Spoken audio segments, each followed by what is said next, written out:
வெங்காயம், தக்காளி, பச்சை மிளகாய், இஞ்சி, பூண்டு எல்லாம் சேர்த்து அரிஞ்சு வச்சுக்கணும். அரிஞ்சு வச்சுட்டு குழம்புக்கு வெள்ளை குருமா செய்கிறதுக்கு பூரி செஞ்சுட்டு தொட்டுக்கிறதுக்குது நம்ம எண்ணெயை ஊற்றி இதை நல்லா வதக்கணும். வதக்கிக்கணும்.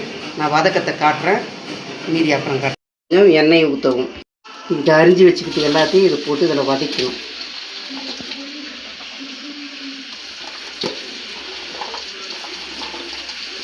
வதக்கி எடுத்துக்கின்னு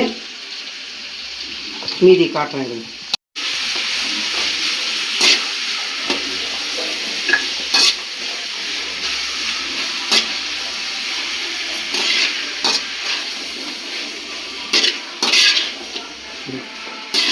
நன்றாக வதக்கி கொள்ளவும்.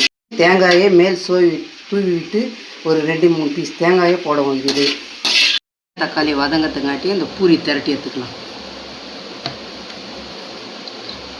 பூரி மாவு பிசையும் போது மைதா மாவு பாதி, கோதுமை மாவு பாதி, கொஞ்சம் இந்த ரவை போட்டுக்கணும். சிட்டிக்கு உப்பு, எண்ணெய் ஒரு 200 எண்ணெய் ஊற்றணும். சுடு தண்ணி ஊற்றி பிசைக்கணும். இந்த மாதிரி அழகாக இதெல்லாம் கரெக்டாக மாவு கரெக்டாக போட்டோம்னா அழகாக இந்த மாதிரி ரவுண்ட் ஷேப்பு அழகாக சூப்பராக வரும் பூரிக்கு. இது மாதிரி செஞ்சு வச்சுக்கணும். வெங்காயம் தக்காளி வதங்கிறதுக்காட்டி இதை திரட்டி வச்சுக்கணும். வச்சு அடுப்பு பற்ற வச்சு எண்ணெயை ஊற்றணும். நன்றாக வதக்கி வச்ச பட்டை லவங்கம் போடணும். கொத்தமல்லி கறிவேப்பிலை போடணும்.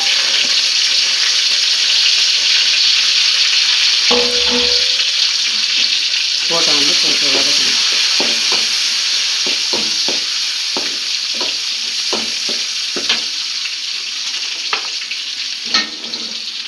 வதக்கி வந்தோம். கேரட்டு, முருங்கைக்காய், அவரைக்காய், உருளைக்கிழங்கு இது எல்லாம் பொடியாக நறுக்கி வச்சு போடணும். உப்பு திட்டமாக போடுவோம்.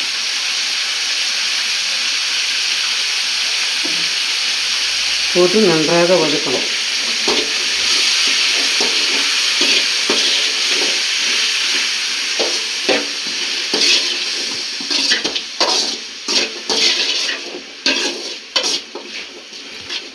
நன்றாக வதக்கணும். இது ஒரு நிமிஷம் மூடி வைக்கணும். மூடி வச்சுக்கணும்.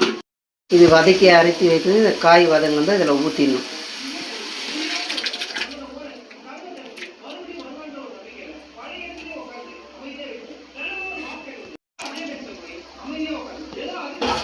வதக்கி கலக்கி அவ்வளோதான்.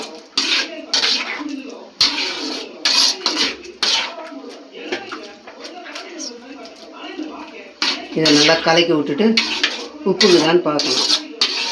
இதெல்லாம் மிளகாத்தூள்லாம் போடக்கூடாது, மஞ்சள் தூளும் போடக்கூடாது. இதுதான் வெள்ளை குருமா.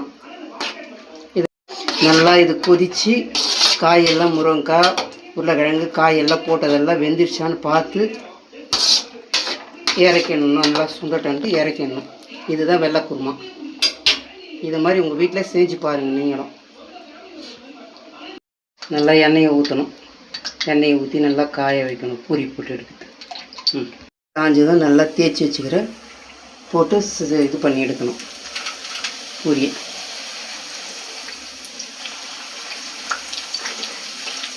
நல்லா இது மேலே எண்ணெய் கொஞ்சம் வாரி வாரி விடணும். கொஞ்சம் நல்லா ரசம். பூரி உப்பி வர்றவங்களுக்கு தேவையாகிறவங்க எண்ணெய் மேலே விடுங்க. பூரி உப்பி வர வேணான்னா இப்படியே போட்டு அமைக்கி எடுத்துருங்க. நல்லா சாஃப்டாக சூப்பராக இருக்கும். இந்த பூரிக்கு மைதா மாவு கொஞ்சம், அரை கோதுமை மாவு 2 சரிசமமாக எடுக்கணும். அதேமாரி அதை கூட கொஞ்சம் ரவை எடுக்கணும். உப்பு, எண்ணெய் எல்லாம் ஊற்றி நல்லா பிசைஞ்சு ஒரு 1/2 ஹவர் ஊற வச்சு தேய்க்கணும். என் பையன் லீவ் விட்டால் போதும் பூரின்னுவான். இன்றைக்கி என் பையனுக்கு ஒரு சர்ப்ரைஸ் கொடுக்க போகிறேன். இந்த ராஜா செஞ்சுட்டு இருந்தா சாப்பிடு. என்னதுமா இது? பூரி குருமா ராஜா, வெள்ளை குருமா. சாப்பிட்டு பாரு.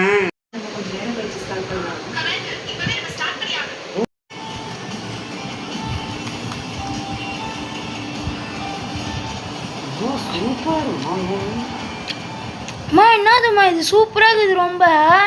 பூரி ராஜா, வெள்ளை குருமா பூரி. நீ தானே கேட்ட, அதனால செஞ்சு கொடுத்தேன். நல்லா சாப்பிடுறேன். ரொம்ப சூப்பரா இருக்குதுமா.